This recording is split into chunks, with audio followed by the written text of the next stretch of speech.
1956년도 5월 8일을 어머니 날로 정해서 지켰어요. 그랬더니 아버지들이 항의를 많이 했어요. 어머니 날만 있고 아버지 날은 없냐. 그래가지고 1973년도에 이제 어버이날로 바꾸었어요. 그리고 어버이날로 바꾸고 금년에 46회째 어버이날이 되었어요. 자, 그런데 우리에게는 슬프고 아픈 자화상이 많이 있어요. 지난해 낯뜨겁고 부끄러운 이야기인데, 자식들한테 부모가 폭행당한 사건이 1962건, 이것도 경찰에 신고된 것만 그래요. 부끄러워서 말도 못하고 까지 합치면 얼마가 되는 줄도 몰라요. 또 부모가 자식한테,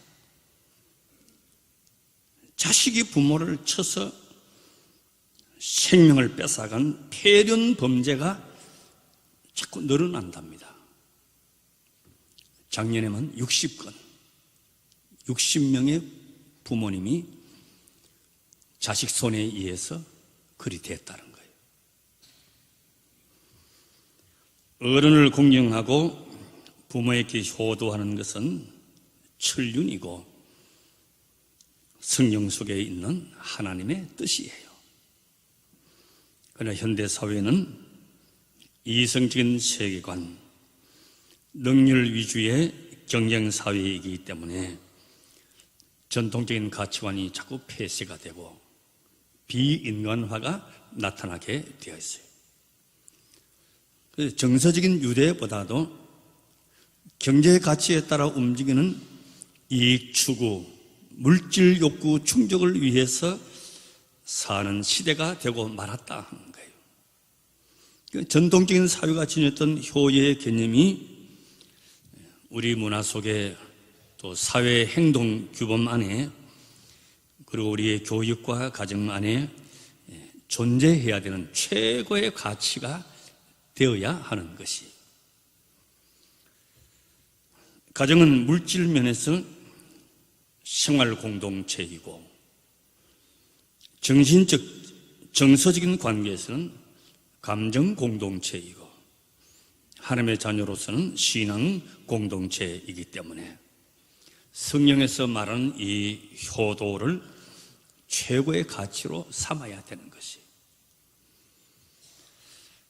이제 우리 가정 안에서 정신적인 면, 물질적인 면, 행동적인 면, 그리고 신앙적인 면에서 효도를 실천해야 된다는 것이, 저는 이런 걸 말씀드리려면 한도 없고 가지수도 많지만 몇 가지만 말씀드리면, 첫째는 정신적인 효도를 잘 해야 된다는 것이, 마음으로 공경하고 받아들이고 모셔야 되는 것이.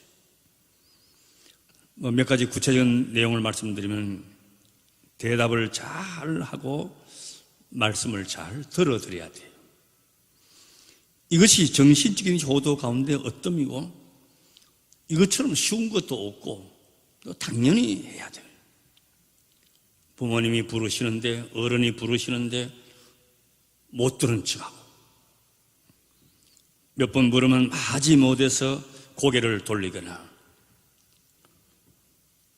대답 없이 쳐다만 보든지 퉁명스럽게 대답하든지 부모를 멸시하는 거예요. 어른을 경시 여기는 것이. 군대생활 처음 시작하는 훈련소에서 이런 조교가 부르면 어떻게 해요? 천장이 무너질 정도로 대답을 하고 부동자세로 쓰고, 여러분 직장 상사가 부르면 어떻게 해요? 달려가서 대답을 하고. 우리 부모님이 직장 상사보다 못하고 훈련소 고참보다 못합니까? 이건 사소한 것 같지만은 아니에요. 부모님의 마음에 상처가 돼요. 부모님이 부르시거나 물으실 때 밝은 목소리로 바로 대답하고 친절하게 말씀드리고 부모님을 기쁘시게 하는 첫걸음이에요. 연세가 드시면 작은 일에도 소외감이 있기 때문에 자주 대화하고 자주 대면하고 출근할 때도 뵙고 퇴근하고도 뵙고 그렇게 해야 되는 것이. 또 부모님 앞에서 밝은 표정을 지어야 돼요. 웃음은 하나님이 주신 축복이에요. 누구한테나 웃음은 친밀감을 주는 것이에요. 그런데 우리가 세상 살아가면서 웃을 일만 있겠습니까? 생활에 쫓기고 피곤하고 또 불쾌한 일도 있고 감정이 상할 때도 있고, 그러나 성숙한 사람은 그렇다고 하더라도 감정을 그대로 드러내는 것이 아니에요. 부모님께 보이는 것이 밝게 보여줘야 되는 것이. 부모 앞에서 함부로 화를 내거나 틱틱하거나 얼굴을 붉히거나 거친 행동을 하는 것은 부모 가슴에 욕을 퍼붓는 것과 같은 것이에요. 일상의 작은 언행이 효도의 시작이 된다는 것이에요. 또 부모님의 궁금증을 풀어드려야 돼요. 어르신들은 잘 안 들리고 잘 안 보이고 행동 반경이 좁기 때문에 궁금한 것이 많아요. 무슨 말을 하고 질문이 있으면 어머니 가만히 계세요. 아버지 가만히 계세요. 우리는 쉽게 그런 말을 하지만 어른들은 마음이 그렇게 서럽답니다. 시간이 없는데 별로 할 말이 있나? 새삼스럽게 무슨 어른들하고 노인들하고 대화를 하느냐? 이게 타당한 말이 아니에요. 무관심의 산물이고 경시하는 자세란 말이에요. 그 탈무드에 보면 이런 이야기가 있어요. 이제 저녁상에 닭고기 요리가 올라왔어요. 수저를 드시던 아버지가 아들에게 묻습니다. 야야, 이 닭고기 어디서 났냐? 사왔느냐? 집에서 키우던 걸 잡았느냐? 물었어요. 그 아들이 대답하기를 퉁명스럽게, 아버지 그런 거 알아서 뭐 해요? 그냥 드시기나 하세요? 이랬단 말이에요. 자, 이걸 두고 탈무드에서는 뭐라고 했는가 하니까 이 아들은 절대로 천당 못 간다 그랬어요. 이게 뭐예요? 천당 못 갈 일이냐? 비록 물질적인 복량은 하였다고 하더라도 부모님의 궁금증을 이렇게 대꾸하는 것은 불효자식이라는 것이에요. 불효자식이 어떻게 천당 가느냐?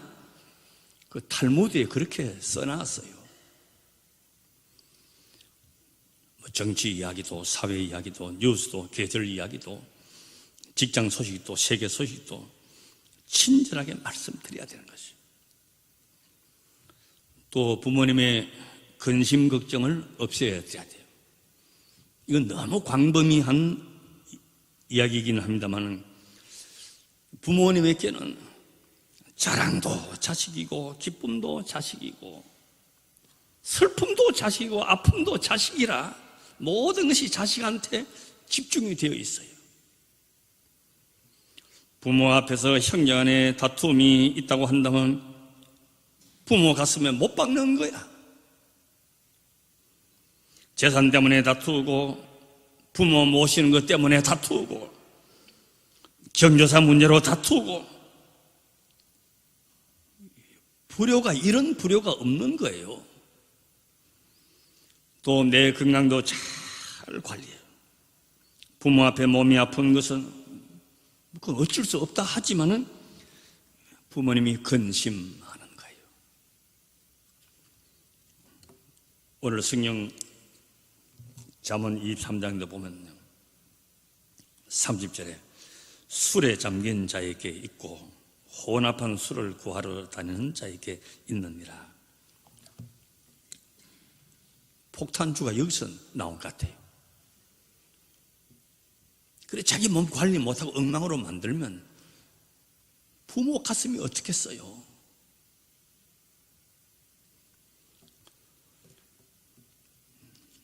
또 두 번째는 물질적인 효도를 해야 돼요. 연로하신 부모님께 심각하게 찾아온 거, 모든 부모님들이 다 같은 거예요. 건강 상실, 역할 상실, 경제적인 상실이에요. 옛날 어른들이 노후에 어떻게 살아야 될지 몰라서 준비 안 한 게 아니에요. 여러 자녀 양육하고 뒷바라지하고 공부시키고 장가가고 시집 보내고 자식이 어렵다 하면 빚내서라도 뒷바라지 했던 것이 우리 부모님들이에요. 뭐가 남아있겠어요? 여러 통계를 보면 우리나라 노인들 중에 경제적으로 자기 앞가림을 하는 노인은 10분 가운데 1분밖에 안 된답니다. 자녀들이 살기 어렵죠. 부모님들이 다 알고 있어요. 그러나 형편이 어려워도 작은 배려로 정기적으로 용돈을 드려야 돼요. 노인들이 지갑이 비어있으면 어디 가도 기가 없어요. 손주들 만나면 한 푼 주고 싶죠. 또 남은 잔치도 가야죠. 초상집에도 가야죠.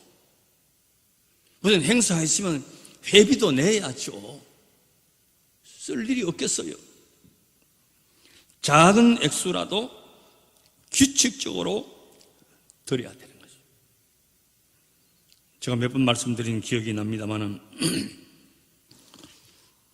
저는 생활비를 받아서 11조 하나님 앞에 드렸고 그 다음에 11조는 우리 어머님한테 드렸어요. 돌아가실 때까지. 그리고 보니까 39년, 40년 드렸더라고. 지금은 드리고 싶어도 못 드린 거예요. 저희 제일 맏형님이 이제 곧 미수가 됩니다.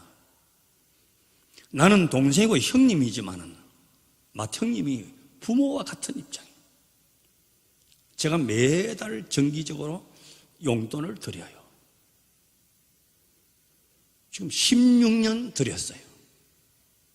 아직도 계시니까 돌아가실 때까지 드려야 되겠죠. 나도 이제 은퇴인데 형님, 그래도 형님은 어른, 형님은 아버지와 같은 존재예요. 요즘 자식도 잘 안 하려고 그러는데 동생이 형님한테 이래 하면 좀 감동도 받고 이래 해야지. 그냥 앉아가지고.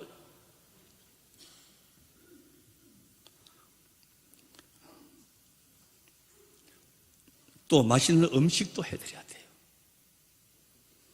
젊은이들의 식생활이 자꾸 서구화되잖아요. 뭐 빵, 뭐 피자, 스파게티 이런 것만 자꾸 좋아요. 그러나 부모님들은요, 그런 것보다는 전통적인 음식이 좋고 옛날에 드셨던 음식이 좋아요. 옛날 생각을 많이 해요. 그거 구하기 어려운 것도 아니고 준비하기 어려운 것이 아니에요.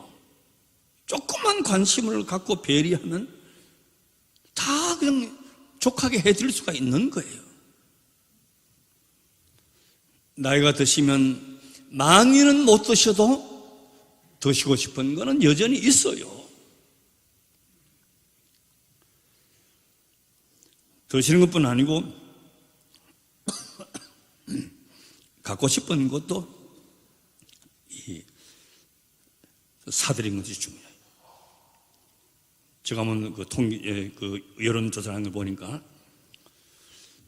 90이 다 된 할머니한테 무슨 색깔이 좋으냐 물으니까 연한 핑크색이 좋다 그래요. 90대에도 연한 핑크색이 좋다는 거예요. 건강한 젊은이와는 달리 주름이 깊고 검버섯이 핀 부모님께 오히려 밝고 멋진 색깔이 더 잘 어울린다는 거예요. 안경 하나를 하더라도 도수만 맞춰가지고 길가에서 파는 3,000원짜리 메이드 인 차이나 이런 거 말고 안과 검진도 하고 안경점에서 좀 멋진 걸로 산뜻하게 해드리고 이런 거 자꾸 말하려면 내가 한도 끝도 없어요. 세 번째는 몸으로 직접 행하는 실천적인 효도도 해야 돼요. 연세 들면 여기저기 아픈 곳이 많아요. 여러분 젊은 시절에 그 어려운 시대를 사시면서 자녀 양육하고 뒷바라지하고 노동하시고 산기 고달팠어요. 이제 노년이 되니까 무릎도 아프고 허리도 아프고 혈압도 높고 당뇨도 생기고 평생 사용했으니까 뭐 온전하겠어요. 다 약하지요. 내 어린 자식이 아프면 밤중이라도 들쳐업고 병원 가고 난리법석을 하는데 우리 어머님은 뭐 맨날 저렇다고 찬바람만 불면 저렇다고 우리 아버지도 맨날 저렇다고 아니에요. 정기검진도 해드리고 수시는 팔다리도 주물러 드리고 모욕도 같이 가고 연세 들면 자연히 피부가 건조해서 등이 가려워요. 대나무 효자손에 맡겨두지 말고 이런저런 이야기를 나누면서 부모님 등 긁어드리는 체중도 점검해드리고 그때 이야기도 나누고 어떤 집사님은 저한테 그래요. 목사님 나는 소원이 한 가지 있는데 나 손주 데리고 목욕탕 가는 게 소원이에요. 그래요. 부모님의 마음이 그래요. 내가 어린 시절을 어떻게 했어요? 내 몸도 내가 가누지 못하고 용변도 가리지 못하고 내 밥숟갈도 내가 들지 못했을 때에 부모님이 나를 어떻게 했어요? 똥도 이쁘다 그랬어요. 그거 주물리면서도 얼굴 찡그리지 않았어요. 씻기고 입히면서 늘 웃으셨지 자식을 짐스럽게 생각하지 아니했어요. 내 입에 들어가는 것 없어도 자기들 배불리 먹이 있었어요. 그 내 부모 등 끌고 드리고 모욕시켜 드리는 게 뭐가 그리 어렵겠어요. 또 부모님들의 친구분들, 고향분들, 교회에서 오래 신앙생활 하신 분들, 그리움이 있는 분들을 만나게 해드리는 것도 부모님의 기쁨이에요. 저는 뉴스를 보니까 어떤 중년 남자는 연로하신 어머니를 등에 업고 금강산 구경 갔다 왔더라고. 업고 눈이 어둡고 거동이 불편해도 외출하고 싶고 가고 싶은 곳이 있고 만나고 싶은 분도 있고 고향도 가고 싶고 그래요. 그리고 공휴일 연휴되면 다 어린 자녀 중심이지 부모한테도 시간을 내드려야 되는 것이 차로 모시고 고향도 한번 방문해드리고 우리만 가는 것이 아니고 노인들도 그렇게 해야 돼요. 이걸 보고 내 어린 자식이 배울 수 있도록 해야 돼요. 말 없는 산교육이고 믿음에서 사는 가정에서 보여줘야 할 도리예요.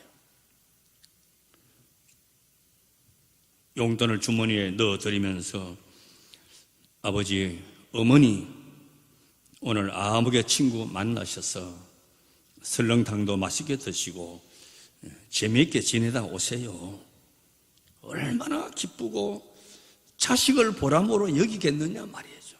이걸 마음만 있으면 다 할 수 있는 일이에요. 효도라는 것이 따로 시기가 정해져 있잖아요. 그리고 자식이 철이 나고 부모가 귀한 줄 알고 나도 내 자식 키우면서 부모한테 이러면 안 되겠구나, 효도해야 되겠구나 생각이 들었을 때는 부모님이 이 땅에 안 계셔.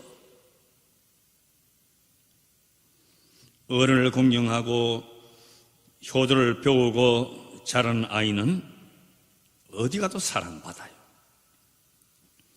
절대로 문제가 되지 않아요. 효도하는 것은 내 자식에게도 절대적인 영향을 끼친다는 것이에요.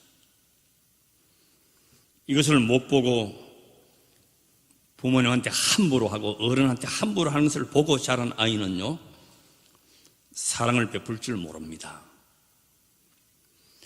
도전적인 성격을 갖게 됩니다.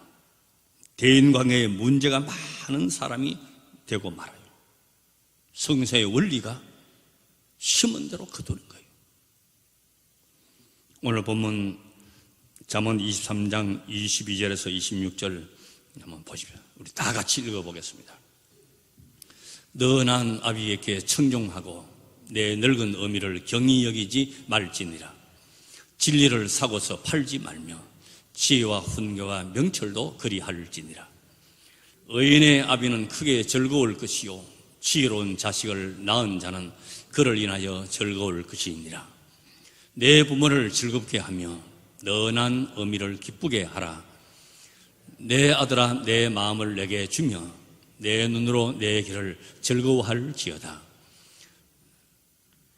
그 다음에 에베소 6장 잘하는 말씀 1절에서 3절 다 같이 읽겠습니다. 자녀들아 너희 부모를 주 안에서 순종하라. 이것이 옳으니라. 내 아버지와 어머니를 공경하라. 이것이 약속 있는 첫 계명이니 이는 내가 잘 되고 땅에서 장수하리라. 약속이 있는 첫 계명. 이 땅에 계시는 모든 부모님들, 하나님 사랑의 대리자로 우리에게 주셨어요. 모든 부모님들이 내가 낳은 자식 때문에 나 때문에 기뻐하고 자식된 나 때문에 행복하고 자식된 나를 키운 보람을 부모님이 가득히 가지고 있을 수 있도록 해야 되는 것이에요. 이거는 오늘만 우리가 생각해야 될 말씀이 아니고 우리의 가정 안에서, 교회 안에서, 공동체 안에서, 사회 속에서 이 효도의 정신이 가치로 밑에 깔려 있어야 되는 것이죠. 이 은혜가 우리 모두의 마음이 되시기를 주의 이름으로 축원합니다. 아멘. 아버지의 은혜, 아버지의 사랑, 아버지의 축복, 그 희생적인 사랑 가슴 속에 담고 효도를 결심하고 못다한 사랑을 가슴 아파하며 남은 세월 우리의 부모님들이 삶의 기쁨과 보람으로 가득 차게 해 주시옵소서. 예수님의 이름